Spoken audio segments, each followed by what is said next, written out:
మమ్మల్ని ఎంతగానో ఆదరిస్తూ ఉండబడినటువంటి ప్రియ సోదరీమణులు అందరికీ కూడా మాఘమాస కృష్ణపక్ష ఆదివారం అమావాస్య అనగానే అద్భుతమైనటువంటి యంత్ర సాధన, మంత్ర సాధన, తంత్రిక సాధన చేసుకోవడం కోసము ఎంతగానో ఉపయోగపడేటువంటి పర్వకాలము. ఈ యొక్క తెలుగు సంవత్సరాదిలో చివరిగా వచ్చేటువంటి ఆదివారం అమావాస్య సందర్భంగా మనమందరము కూడా ఎలాంటి విధి విధానాలు పాటించడం వలన కాళభైరవుడి యొక్క శక్తి, కాళికామాత శక్తి మనము సంపాదించి ఒక బట్టి విక్రమార్కుడిలాగా, శివాజీ చక్రవర్తిలాగా, చాణక్య చంద్రగుప్తుడిలాగా అద్భుతమైన విజయం ఎలా సాధించాలో మనము ఈ వీడియోలో సవివరంగా సంపూర్ణంగా తెలుసుకుందాం.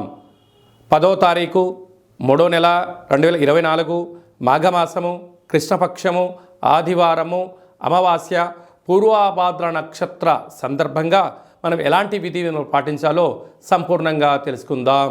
ధనుసు రాశి వారు ఈ ఆదివారం అమావాస్య సందర్భంగా అర్ధాష్టమ బుధరాహుల సంచార స్థితి ఉండడం వలన వీలైనంత వరకు డబ్బులు ఇవ్వడం కానీ, డబ్బులు పుచ్చుకోవడం కానీ, ధనపరమైనటువంటి వృత్తులలో, ఉద్యోగాల్లో, వ్యాపారాల్లో అనేక మంది శత్రువులు పంచి ఉన్నారు. మిమ్మల్ని రెచ్చగొట్టేటువంటి ప్రయత్నం అధికంగా చేసే ప్రయత్నం చేస్తారు. కనుక ఇలాంటి కాల సమయంలో ప్రతిదాన్ని వింటూ, స్వీకరిస్తూ, మౌనంగా ఉంటూ ఎలాంటి సమాధానాన్ని మనం వ్యక్తపరచనంత వరకు ఎతడి వ్యక్తి ఆందోళనకు గురవుతారు. నేను ఇన్ని మాటలు మాట్లాడుతున్నా, ఇన్ని రకాలుగా సతాయిస్తున్నా, వీళ్ళు ఎందుకు మాట్లాడట్లేదు అని చెప్పి ఎతడి వ్యక్తి ఆలోచనలో పడతాడు. అలాంటప్పుడు మీ పైన శత్రుత్వం కన్నా మీ పైన నిత్యము అబ్జర్వేషన్ వాళ్ళు పెట్టడం జరుగుతుంటుంది. ఇలాంటి కాల సమయంలో మౌనంగా ఉండడం, మీ పని మీరు చేసుకుంటూ విజయం ఒక్కసారి కలిగిందంటే వారందరూ కూడా మళ్ళీ మీ పాదాల చెంతకే వస్తారు.